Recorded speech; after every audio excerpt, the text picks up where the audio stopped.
Voilà, donc j'ai pris un petit psaume. C'est le psaume 93 qui est, qui est petit mais assez intéressant. Ça va nous laisser le temps de bien réfléchir sur les versets. Donc on va se baser, euh, encore une fois, essentiellement sur le commentaire des Tehillim du Rav Shimshon Raphaël Hirsch. Et ce psaume, alors ça se voit pas vraiment, mais en réalité, quand on réfléchit, quand on regarde bien, ça se voit. Il y est en fait complètement au nez noir, il est lié en tout cas à l'aspect universel de la Torah. Alors, le Rav Hirsch dit que ce psaume est la continuité du psaume précédent, mais plutôt que de faire les deux Tehillim ensemble, j'ai voulu juste m'attacher à la continuité. D'ailleurs, dans Hachem Malar, le verset commence par Hachem Malar, Dieu a régné. Il y a un commentaire de Rashi avant de passer au Rav Shimshon Raphaël Hirsch qui dit, Rashi dit, Yom Roule Atid. On dira dans le futur. Ça veut dire dans le futur, et c'est pour ça que c'est là qu'on va voir l'aspect universel de ce psaume. Dans le futur, c'est qui on? C'est Israël et toutes les nations peuvent dire Hachem Malar, Hachem a régné. Donc, euh, le Rav Hirsch va dans ce sens-là en nous disant que nous parlons d'une époque dans laquelle, à la fin, Hachem règne complètement, avec un règne qui est éternel, et que l'humanité qui se trompait précédemment reconnaît Akadosh Baruch Hu. Et donc le Rav Hirsch explique ici comme Hachem Malach, pas dans le sens passé, Hachem a régné, mais dans le sens Léatril Limlor.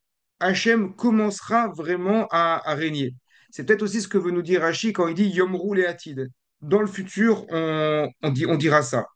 C'est-à-dire, pour l'instant, Akadosh Baruch Hu, le, un règne, on en a déjà parlé beaucoup de fois, c'est quelque chose qui revient dans les Tehillim et dans les prophètes de manière générale. Le règne d'Akadosh Baruch Hu est reconnu par le Ham Israël, du moins par la partie du Ham Israël qui le reconnaît, mais il n'est pas encore reconnu par les nations futures. Par contre, dans le futur, Hachem régnera, et à la fin, on peut dire, ça y est, maintenant le véritable règne d'Hachem a commencé. Ça veut dire que pour parler d'un véritable règne, il faut que tous les sujets puissent vraiment reconnaître le roi. Je vais prendre un exemple très simple. David Ameller, le roi David. Si vous regardez bien dans le livre de Samuel, il y a à deux reprises, il va être choisi comme roi. Une première fois, alors que Shaoul essaye d'usurper la royauté, puisqu'au début, le roi Shaoul, qui est le premier roi d'Israël, était choisi par Hachem, mais à la fin, le prophète Samuel lui a dit, ça y est, maintenant tu as perdu la royauté. Mais Shaoul, ayant encore les pouvoirs militaires, ayant encore l'armée, il a continué à garder cette royauté, mais du coup, qui finalement, à la fin, est devenue usurpée. Là, le prophète Samuel est venu voir David, et il a oint David. Pourtant, lorsque par la suite Shaoul va mourir et que David va être reconnu logiquement, officiellement, le roi d'Israël, le prophète Samuel va récupérer autour de lui encore beaucoup de... C'est pas le prophète Samuel, c'est le prophète Nathan qui va réunir autour de lui beaucoup de juifs, donc tous les juifs, pour officialiser le règne de David et il va lui reverser une deuxième fois l'huile d'onction. Si vous regardez bien dans le texte, à deux reprises, on va verser l'huile d'onction sur David. Une première fois où sa royauté est dans l'absolu, mais tout le monde ne la reconnaît pas, et une deuxième fois quand on va reconnaître sa royauté. C'est exactement pareil ici avec Akadosh Baruch Hu, et c'est la première idée de ce psaume. Hachem Malach, ça veut dire le règne d'Hachem commencera. On pourra dire après, le règne d'Hachem a commencé. Tant qu'il n'y a que Israël qui reconnaît Akadosh Baruch Hu, le règne d'Hachem n'est pas complet. Quand est-ce que le règne d'Hachem sera complet? Quand tout le monde pourra officiellement le reconnaître, alors on pourra parler d'un début, d'un véritable début de règne. Le, la suite du verset nous dit Geout Lavesh. Un Geout, ça veut dire de l'orgueil normalement. Geout, c'est lié à Gaava, l'orgueil. Mais associé à Hachem, c'est de la hauteur, de la dignité. Lavesh, ça veut dire il se vêtit, il s'habille. Geout Lavesh, Lavesh Hachem. Maintenant, Hachem est déjà supérieur. Maintenant, on reconnaît sa royauté partout dans l'humanité. Maintenant, c'est pas aujourd'hui, maintenant, c'est dans le futur. Donc, à partir du moment où tout le monde reconnaît la royauté d'Hachem, alors c'est une manière de parler, il peut s'habiller de ses vêtements royaux. Tant que tout le monde ne reconnaît pas sa royauté, à quoi servent les vêtements royaux si autour de lui, personne ne le reconnaît? Lavesh Hachem, on répète Hachem Veti. Puisqu'on ne peut pas voir Hachem, beaucoup ne vont pas réfléchir à essayer de le connaître, à essayer de le comprendre. Mais maintenant, le déroulement des événements historiques va dévoiler la vraie volonté d'Hachem, va dévoiler la présence d'Hachem parmi tout le monde. C'est ça, cette répétition, Geout Lavesh, Lavesh Hachem. Il est revêtu de majesté, l'Éternel revêt. C'est-à-dire maintenant, il peut mettre ses habits royaux parce qu'il est reconnu comme roi par tous, et sa royauté devient évidente aux yeux de tous, dans ce sens qu'il met ses, ses habits aux yeux de tous. On peut noter d'ailleurs à ce niveau-là que tout le problème de la Emouna, tout le problème de la croyance en Dieu, c'est qu'on ne voit pas. On ne voit pas. C'est très dur de reconnaître quand on ne voit pas. D'ailleurs, en français, ça paraît totalement antinomique. Si je reconnais, c'est que je vois. Mais reconnaître sans voir, c'est très difficile. La base de la Emouna, dans l'époque dans laquelle on est une époque qui est une transition vers la période messianique qui sera marquée par le dévoilement total d'Akadosh Baruch Hu. C'est une période de transition dans laquelle on nous demande justement de reconnaître alors qu'on ne voit pas. Dans la période future, le dévoilement d'Hachem sera tellement évident, à ce moment-là, on pourra s'apercevoir qu'il s'habille de ses parures royales. C'est évidemment une manière de parler. D'ailleurs, le terme de Géoula, Géoula, ça veut dire quelque chose qui est dévoilé, quelque chose qui est dévoilé. Et donc, Hachem se dévoile. Et là, on remarque, et qu'est-ce qu'on remarque quand Hachem se dévoile? Il dévoile qu'il est habillé. Il dévoile qu'il est habillé de ses habits de royauté. Le verset continue. Oz tit hasard. Il se ceint, dans le terme de ceinture, de Oz, de puissance. Donc maintenant, il se tient dévoilé devant l'humanité entière de toute sa puissance. Et il est clair, il est évident qu'il n'est pas possible de l'humanité, personnellement et collectivement, à partir du moment où Hachem se dévoile devant tout le monde. C'est ça l'idée de puissance. Il le montre qui il est vraiment. Parce qu'on pourrait dire, mais aujourd'hui Hachem est puissant. Évidemment qu'Hachem est puissant. Alors qu'est-ce que ça veut dire qu'à la fin des temps, Oz Itazar, vis-à-vis de l'humanité entière, Hachem se ceint de sa puissance? C'est-à-dire jusqu'à présent, on ne peut pas complètement parler de puissance d'Hachem puisqu'elle n'est pas reconnue. Et les sceptiques, les non-croyants, vous diront, c'est naturel, c'est la nature. Ce sont des tremblements de terre, ce sont des cyclones, ce sont des guerres nucléaires, etc., etc. À partir du moment où il y a un dévoilement d'Hachem à l'humanité, là, la puissance paraît évidente à tous. Af, Tikon, Tevel. Aussi, le globe, donc le globe terrestre, est raffermi. Baltimote, il ne vacille pas, il ne bouge pas. Vous remarquerez qu'on parle de Tevel. Tevel, ça signifie vraiment le globe terrestre. Donc on parle de l'humanité entière. À partir du moment où Hachem se dévoile, alors à ce moment-là, il peut y avoir enfin de la stabilité sur Terre. Tant qu'Hachem n'est pas été dévoilé, tant qu'on est dans la situation actuelle de transition dans la connaissance de Dieu, le globe a du mal à tenir. C'est évidemment une manière de parler, mais je pense qu'il suffit de regarder les informations, qu'elles soient nationales ou mondiales, pour se rendre compte que le globe vacille. Il vacille beaucoup. Je prends le commentaire du Rav Hirsch. Jusqu'à présent, c'était uniquement le monde dans son aspect naturel qui était fixe, fixé par Hachem. Le, mais le monde gouverné par les hommes, dirigé par les hommes, était entre deux pieds, al-jeté séifim, comme on dit en français. Il était un peu vacillant. On voit un ordre de la nature qui est indéniable. Par contre, un ordre de l'organisation de l'humanité, ça, c'est beaucoup plus compliqué de le voir. Par contre, à partir du moment où Hachem se dévoile complètement, alors toutes les choses tordues, toutes les... le fait d'être sur un pied, sur un autre, ça s'arrête. Et au bout d'un moment, l'humanité est obligée d'atteindre une certaine droiture qu'elle n'a pas forcément, qu'elle n'a pas forcément par réflexe. Il suffit de voir les gouvernements, il suffit de voir la manière dont le monde est dirigé par le puissant de ce monde. On parle beaucoup de ça dans les cours sur les Télim. À partir du moment où on voit comment le monde est dirigé, on voit que la droiture, c'est pas quelque chose qui est naturel chez l'homme. L'ordre naturel, ça, il n'y a pas de doute là-dessus. Il y a le jour, il y a la nuit, il y a la pluie, il y a les nuages, il y a les saisons. Très bien. Par contre, l'ordre humain, ça, avoir un ordre humain réglé, c'est beaucoup plus compliqué. Donc finalement, qu'est-ce que c'est la Géoula d'après ça? La Géoula, le dévoilement d'Hachem, c'est le moment où l'humanité peut être comparée à la nature. La nature a un rapport réflexe à Hachem. On en a parlé déjà plusieurs fois. Les astres, le, les arbres, les animaux ont un rapport réflexe naturel à Dieu. L'humanité n'a pas un rapport réflexe à Dieu.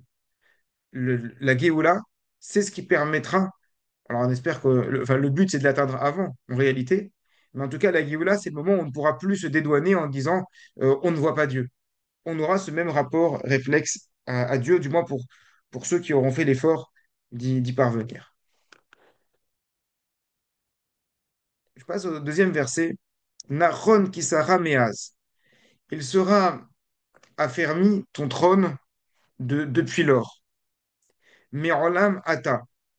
Tu es éternel. Tu es de tout temps. Donc le Rav Hirsch, dans sa traduction qu'il propose, il dit Kise Malchutecha Ya'amod Mikan Ve'elach. À partir de là, le trône de ton royaume se tiendra pour toujours bien affermi. Toi qui as toujours été là depuis toujours. Donc il faut donc comprendre ce verset-là en deux parties qui sont liées. À partir de maintenant, lorsqu'il y aura le dévoilement, lorsqu'il y aura donc cette humanité qui comprendra vraiment qui est Hachem, à ce moment-là, ton trône sera affermi totalement, bien qu'en réalité, mais mata, bien qu'en réalité, tu as toujours été présent. Il est vrai que, évidemment, Akadosh Baruch Hu, Hachem Melech, Hachem Malach, Hachem Imlor, Dieu règne, Dieu a régné, Dieu régnera. Dans l'absolu, le règne de Dieu, il n'y a aucun doute là-dessus. Mais pour qu'un règne soit affermi, c'est un peu l'idée qu'on a développée dans le premier verset, il faut qu'il soit reconnu par tout le monde. S'il y a un manque de reconnaissance dans le règne d'Hachem, alors on ne peut pas parler d'un règne qui est affermi, qui est fort. Si vous prenez l'histoire des rois d'Israël et vous prenez l'histoire de France, c'est exactement le même principe, que ce soit l'histoire de France ou l'histoire de toutes les histoires des royautés. Quand il peut y avoir un roi, on a vu dans l'histoire un roi, mais le roi n'a pas de pouvoir sur ses vassaux. Le roi n'a pas de pouvoir sur ses seigneurs, sur ses suzerains. Le roi n'a pas de pouvoir autour de lui. C'est ce que je parlais tout à l'heure avec David. David, quand il a commencé son règne, il avait du pouvoir uniquement sur une partie. Mais tout le monde n'était pas avec lui. Il avait Yehuda qui était avec lui, la tribu de Yehuda qui était avec lui. Mais au début, tout le monde n'était pas avec David. Donc, il ne suffit pas de régner pour avoir un véritable règne. Par contre, à partir du moment où on commence à constater qu'il y a un véritable intérêt, une véritable plus-value à reconnaître cette royauté, à ce moment-là, ce qui faisait obstacle au dévoilement de la royauté s'enlève. C'est ça aussi l'idée c'est ça aussi l'idée de ce psaume. Ce que dit aussi le Rav Hirsch, c'est que Dieu est Elohim Me'olam. Dieu a toujours été Dieu.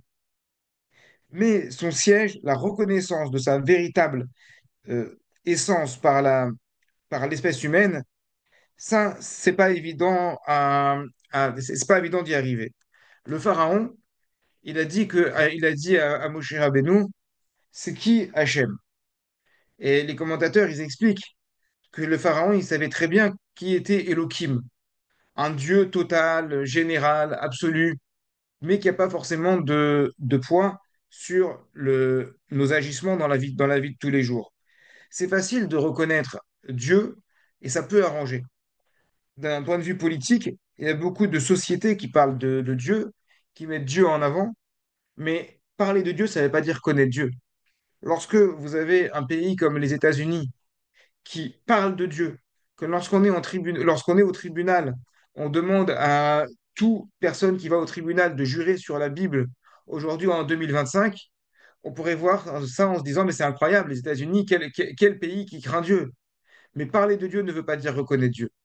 En parallèle, c'est ce même pays, les États-Unis, qui est l'apogée du capitalisme et de l'individualisme. Aux États-Unis, il n'y a pas de sécurité sociale. Aux États-Unis, c'est vraiment self-man. Il faut se faire tout seul. Mais se faire tout seul, ça peut paraître une idéologie qui est sympathique lorsqu'on est un jeune entrepreneur. Mais se faire tout seul, lorsqu'il y a des personnes qui sont dans le besoin, qui sont seules, ça veut dire laisser également les autres sur le côté, ce qui ne correspond pas à la vision de la Torah. Alors oui, on parle de Dieu, on jure sur la Bible, mais derrière la société, est-ce que vraiment elle reconnaît Dieu? Non, c'est juste un aspect politique. C'est ça que dit ce verset. Nachon kisara meaz. À partir du moment où tout le monde te reconnaîtra, alors ton trône sera affermi. Bien que, mais en Lamata, tu as toujours existé et les nations ont toujours parlé de toi, ont toujours reconnu qu'il y avait une divinité, mais, ou plutôt ont parlé d'une divinité, ne l'ont pas reconnu vraiment. Parler de Dieu et reconnaître Dieu, ce sont des choses qui sont complètement différentes. On peut avoir le nom de Dieu à la bouche. Celui qui avait dans la Torah, qui a tout le temps le nom de Dieu à la bouche, c'est Lavan. Lavan, c'est l'oncle de Yaakov et c'est également le père de Rachel et Léa, qui sont les femmes de Yaakov. Lavan, si vous regardez bien le texte, dans le livre de Bereshit, je ne sais plus dans quel paracha exactement, il dit, à chaque fois qu'il parle, il dit Baruch Hashem. Il a toujours un Baruch Hashem à la bouche. Baruch Hashem, ça veut dire que Dieu soit béni. Pourtant, il se comporte d'une manière extrêmement vicieuse à longueur de temps. Donc, il ne suffit pas d'avoir le nom de Dieu à la bouche. Il ne suffit pas de parler de Dieu, il faut aussi le reconnaître. Aujourd'hui, on parle de Dieu partout.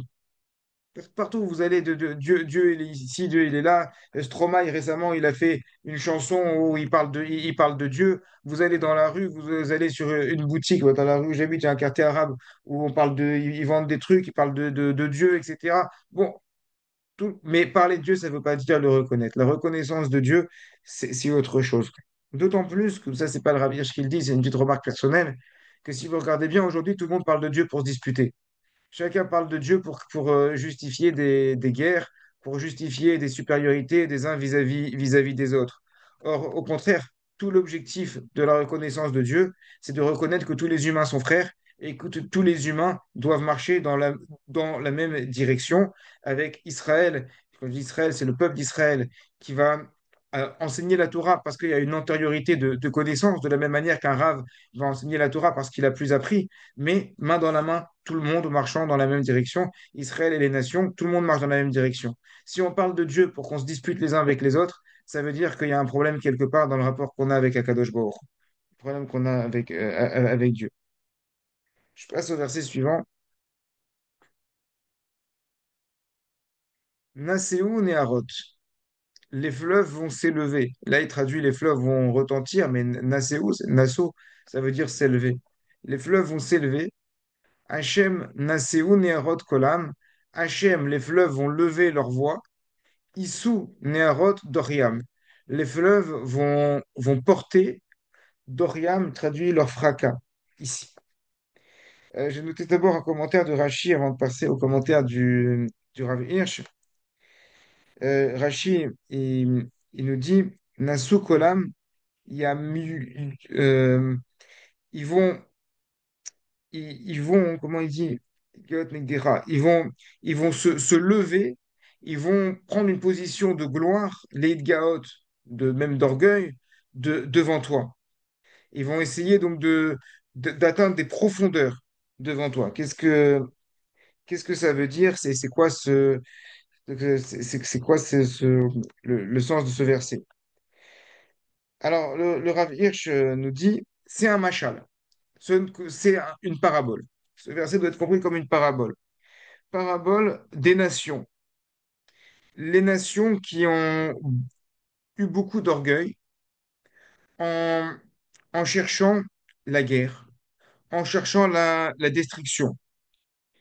Et cette chose, quelque chose qui revient fréquemment dans l'histoire, que les nations qui sont puissantes vont lever leur voix avec un grand bruit, avec perte et fracas. Donc les fleuves qui lèvent leur voix, c'est un rapport, un symbole des nations, qui vont lever leur voix avec perte et fracas pour se faire entendre. Alors ça peut être dans la continuité de ce qu'on a dit tout à l'heure, euh, en parlant de Dieu ou sans parler de Dieu. Mais même lorsqu'il s'agit de lever la voix en parlant de Dieu, ça reste quelque chose de très superficiel. Le Doriam, mais finalement les fleuves élèvent leur fracas, ils se lèvent avec fracas. On parle ici d'un coup. On parle d'un coup, pas d'un coup qui est fait par quelqu'un, dit le Rav Hirsch, mais d'un coup qui, qui se prend tout seul. Vous savez, des fois, on se fait mal tout seul. On lance un boomerang, mais le boomerang, il nous revient à la figure. C'est ça dont on parle ici par rapport aux nations du monde. Les eaux font du tumulte un grand bruit. Et ils vont se fracasser contre un rocher, contre quelque chose, et là, les eaux vont jaillir un peu de partout. Le grand torrent qui tombe sur le rocher, qui ressemble à un bloc qui est totalement uni, à partir du moment où il se fracasse contre le rocher, ça va éclater de partout, et on va voir qu'il n'est pas si unique que ça. C'est un peu le symbole des nations qui ont voulu s'enorgueillir, qui ont voulu trop lever la voix et mettre Dieu de côté. Donc, en plus de ceux qui parlent de Dieu, il y a et qui se servent de Dieu pour un discours politique, il y a également ceux qui s'écartent de Dieu complètement. Dans tous les cas, ces deux versets, verset 2 et verset 3, nous montrent que les deux, ces deux choses-là qui sont extrêmement fréquentes, on ne vit que autour de ça, sont destinées à s'arrêter. Au bout d'un moment, les valeurs d'une société qui ne tient pas sur le émet, qui ne tient pas sur la vérité, ces valeurs-là, elles sont destinées à s'effriter. Donc on peut voir dans ce psaume une critique à la fois des royaumes, des grands gouvernements qui font jurer sur la Bible, que des gouvernements totalement laïques, qui finalement se rejoignent dans le sens qu'ils essayent de se mettre en avant, mais il n'y a pas de véritable reconnaissance de Dieu. Tout, ces, tout cela est destiné à, à s'éteindre, à se fracasser. Le temps viendra. Le temps viendra. Le psaume continue. Je passe au verset 4. Mikolot, Maïm Rabim, des voix, des eaux profondes, Adirim, puissantes, Mishberiam, qui brise la mer ou qui se brise dans la mer, Adir Bamarom Hachem, la grandeur, la puissance dans les hauteurs d'Hachem. Alors, comme ça, c'est très difficile à comprendre. Faut rester un petit moment pour essayer de comprendre. On va lire déjà juste la traduction. Plus que le tumulte des eaux profondes, des puissantes vagues de l'océan, l'Éternel est imposant dans les hauteurs. On va reprendre. Mi-kolot, des voies. Ici, on ne parle plus des fleuves dont on parlait dans le verset précédemment. Le précédent. Le verset précédent, on parlait des fleuves. Ici, on parle des eaux en général. Narshule Maïm. Euh, donc, c'est une nouvelle parabole, une nouvelle image. L'image dont on parle ici, c'est que tous les fleuves se rejoignent vers un seul endroit, vers une grande mer. Et cette grande mer va faire aussi beaucoup de bruit. Elle va être puissante. Ça va provoquer des vagues qui vont paraître extrêmement puissantes. Donc chaque nation, chacune avec le rapport qu'elle a avec Dieu, que ce soit en parlant de Dieu mais sans le reconnaître, ou que ce soit en écartant Dieu complètement, finalement, tout se rassemble. Tout se rassemble dans une grande mer qui est une sorte d'humanité commune, mais qui ne va pas dans le sens que Dieu voudrait. Ça a toujours été comme ça dans le cours de l'histoire, dit le Rav Hirsch. Et il y a eu des exemples de royaumes extrêmement puissants qui ont conquis le monde ou qui ont voulu conquérir le monde. Et aujourd'hui, on est en plein de ça. On est en plein dedans. On entend parler de la Russie, on entend parler des États-Unis, qui chacun d'une manière différente essaye toujours de s'imposer. On parle de la Chine aussi. La Chine, on en parle très peu on en parle très peu de la Chine. On devrait en parler également. C'est-à-dire que de tout temps, il y a eu des royaumes hégémoniques qui ont rassemblé plusieurs petits royaumes différents avec des idéologies différentes et qui ont voulu, qui ont essayé finalement à la fin de ne faire qu'un seul empire. Alors, est-ce que c'est un seul empire, pas forcément territorial, mais parfois sur le plan des idées?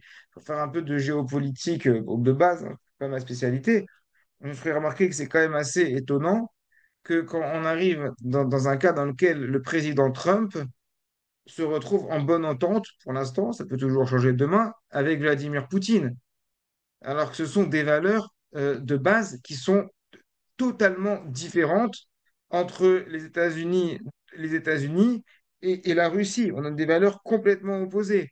Oui, mais à la fin, tous les grands fleuves qui font du bruit finissent par se réunir et se retrouver dans la grande mer qui fait des grandes vagues. Et finalement, une fois que ces grands fleuves se retrouvent dans la même vague et que ces grandes nations finalement montrent qu'elles sont assez proches les unes des autres, eh bien, on n'arrive plus à distinguer les unes des autres.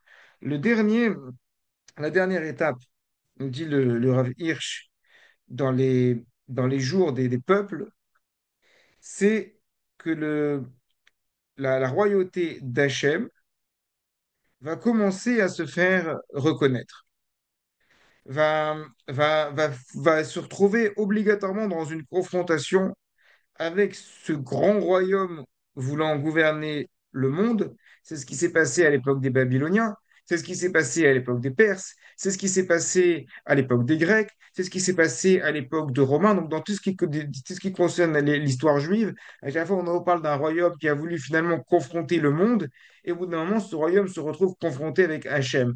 Nabucodonosor, il ne faut pas oublier que dans le livre de Daniel, on rapporte qu'il est devenu complètement fou et qu'à la fin, il s'est pris pour une vache. Ce sont des versets de la Torah, c'est pas un midrash, des versets de la Bible.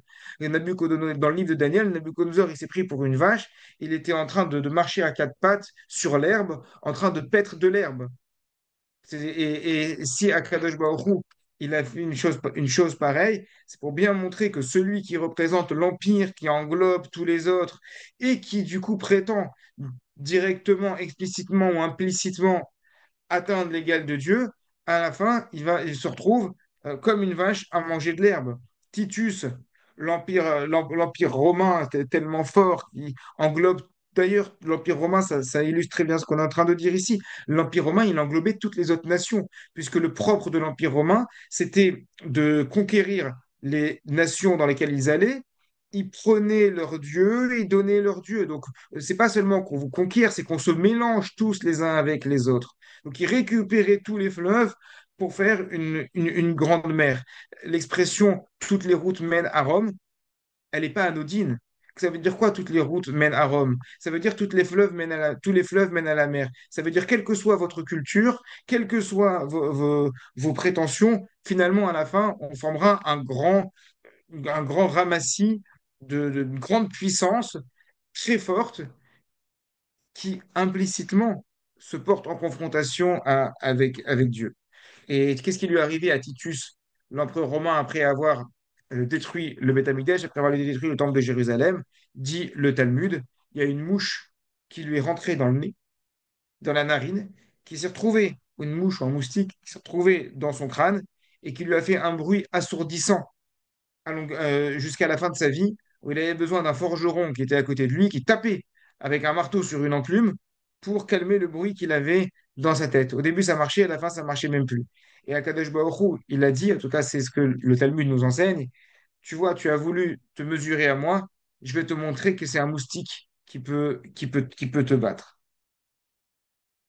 D'ailleurs, dans le livre de Yéhezkel, livre d'Ézéchiel, ce grand royaume qui avale tous les autres, on l'appelle Gog. On l'appelle Gog dans les chapitres 38-39 du livre d'Ézéchiel. Ce grand royaume qui va englober tous les autres, on appelle Gog. Donc, ce qui a une connotation un peu de royaume général, allant dans une sorte de confrontation vis-à-vis d'Hachem à la fin des temps. Après, on ne sait pas, hein, ce sont des versets très obscurs, les versets qui parlent de Gog ou Magog, de la fin du temps.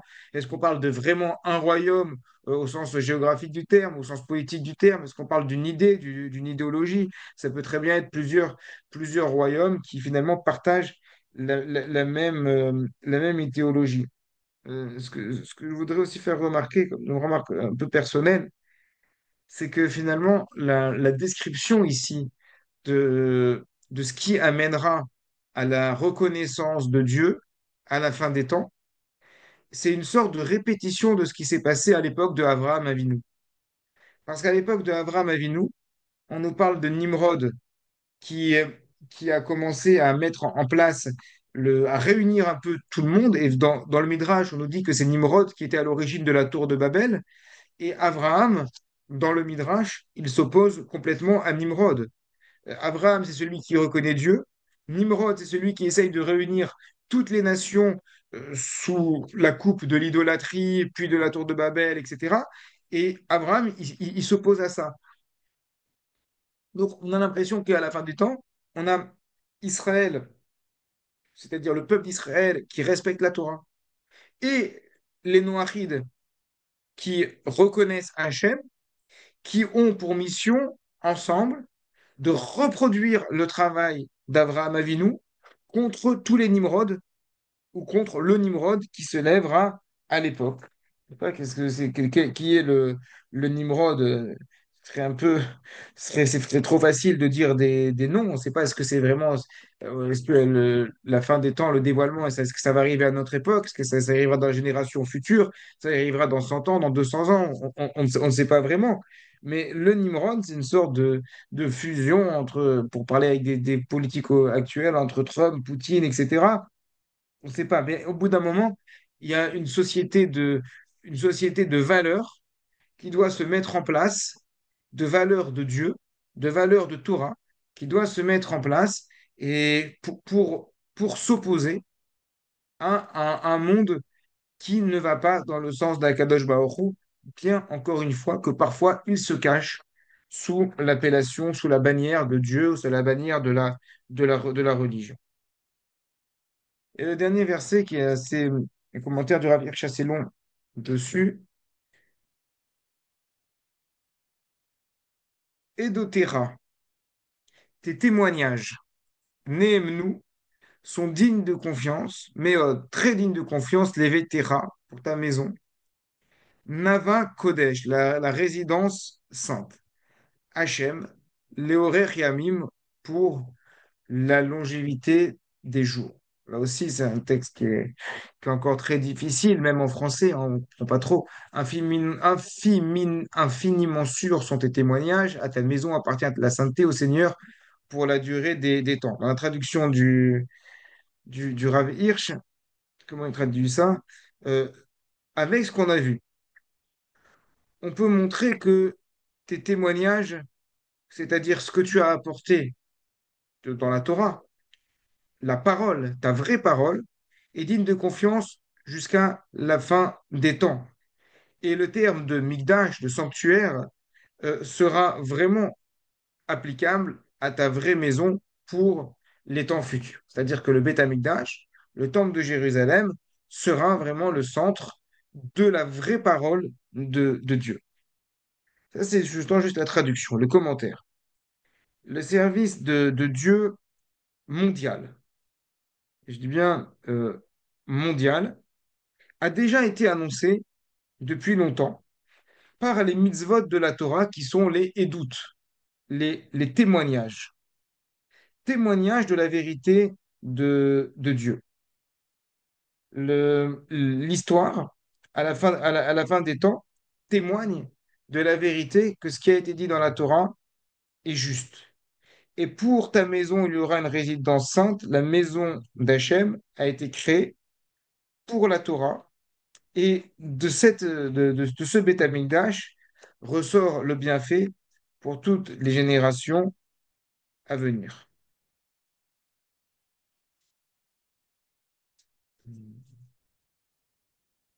La- le témoignage de la maison d'Hachem, c'est de montrer qu'il y a une Kedusha qui va s'étendre sur toute la terre. Le, c'est un point qui est très important. Le Beth Amikdash, le temple de Jérusalem, l'objectif du temple de Jérusalem, c'est de dévoiler Hachem dans la terre entière. Pour l'instant, on n'a pas de temple de Jérusalem. Le Or HaChaim pose la question, Rabbi Chaim Benatar, il dit pourquoi on était envoyé en exil? Ah, il répond, on a été, comme c'est connu, on a été envoyé en exil parce que le peuple juif doit être parmi les nations du monde pour propager la parole de Torah. La parole de Torah, elle va être propagée. Elle peut être propagée ça peut être pour qu'il y ait des conversions, ça peut être pour qu'il y ait des bnei noirs, mais en tout cas, l'objectif du peuple d'Israël n'est sûrement pas de rester confiné sur lui-même. L'objectif du peuple d'Israël, c'est de porter la parole de Dieu dans le monde. Ça ne veut pas dire que le monde entier doit respecter les 613 mitzvot. Il doit y avoir des conversions, il doit y avoir des personnes qui vont choisir d'être bnei noirs. Mais en tout cas, l'objectif de l'exil, en termes kabbalistiques, c'est de récupérer les nitzotse à Kodesh, les étincelles de sainteté. Ce concept d'étincelles de sainteté, je ne vais pas trop m'étendre dessus parce que c'est très long. On le retrouve à plusieurs reprises dans les propos du Or HaChaim. Je ne prétends pas kabbaliste et je ne suis pas du tout kabbaliste moi-même, mais le Or HaChaim, il en parle souvent. Il en parle souvent, et quand on travaille un peu ce concept-là, on s'aperçoit que ça veut dire beaucoup de choses. Les étincelles de sainteté, ça peut être des personnes qui devaient se convertir, ça peut être des personnes qui connaissaient pas les lois noachides, mais le fait de voir des juifs parmi eux, autour d'eux, ça va les aider à se rapprocher des lois noachides, mais ça peut être également des valeurs. Des valeurs, c'est-à-dire des valeurs non juives. C'est-à-dire que dans l'humanité entière, il y a une sagesse qui existe chez tous les humains.